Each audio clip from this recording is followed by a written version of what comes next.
शाळेतून घरी परतत असताना भरधाव इको कारने जोरदार धडक दिल्याने एका 11 वर्षीय विद्यार्थिनीचा दुर्दैवी मृत्यू झाल्याची घटना कर्जत कडाव रोडवरील कुंडलज गावाजवळ घडली आहे। आर्या अनिल ठोंबरे असं मृत विद्यार्थिनीचं नाव असून ती इयत्ता 6वीत शिक्षण घेत होती। या घटनेमुळे परिसरात हळहळ व्यक्त होते। मिळालेल्या माहितीनुसार कुंडलज गावातील रहिवासी असलेली आर्या ठोंबरे ही भोईरवाडी येथील शाळेत शिक्षण घेत होती। रोज ती कुंडलज ते भोईरवाडी असा आपला शाळेचा प्रवास करायची।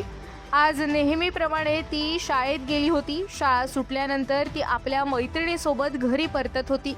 त्याच वेळी कुंडलज गावातील गणपती मंदिर परिसरात कडावकडून कर्जतच्या दिशेने येणाऱ्या MH46 BV 6153 क्रमांकाच्या इको कारने आर्याला जोरदार धडक दिली। ही कार घेऊन अलिबागच्या दिशेने निघालेला चालक अल्केश कर्णुक हा कडावकडून कर्जतच्या दिशेने येत असताना हा अपघात झाल्याची प्राथमिक माहिती आहे। दरम्यान ही धडक इतकी जोरदार होती की आर्या गंभीर जखमी झाली।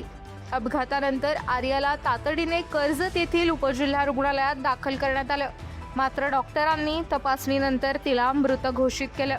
दरम्यान अपघाताची माहिती मिळताच कर्जत पोलीस ठाण्याच्या सहाय्यक पोलीस निरीक्षक मनीषा लटपटे, पोलीस शिपाई बबन घुले तसंच वाहतूक पोलीस RP नागे यांनी घटनास्थळी धाव घेत पाहणी केली।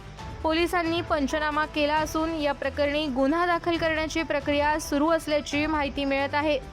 दरम्यान आर्याचे वडील बांधकाम क्षेत्रात कामगार म्हणून काम करतात। तिला एक लहान बहीण असून या दुर्दैवी घटनेने ठोंबरे कुटुंबावर दुःखाचा डोंगर कोसळलाय।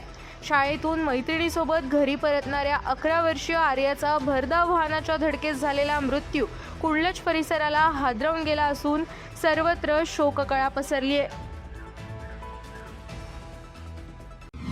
आपल्या परिसरातील ताज्या बातम्या आणि घडामोडी सर्वात अगोदर पाहण्यासाठी कर्जत अपडेटला सबस्क्राइब करायला विसरू नका।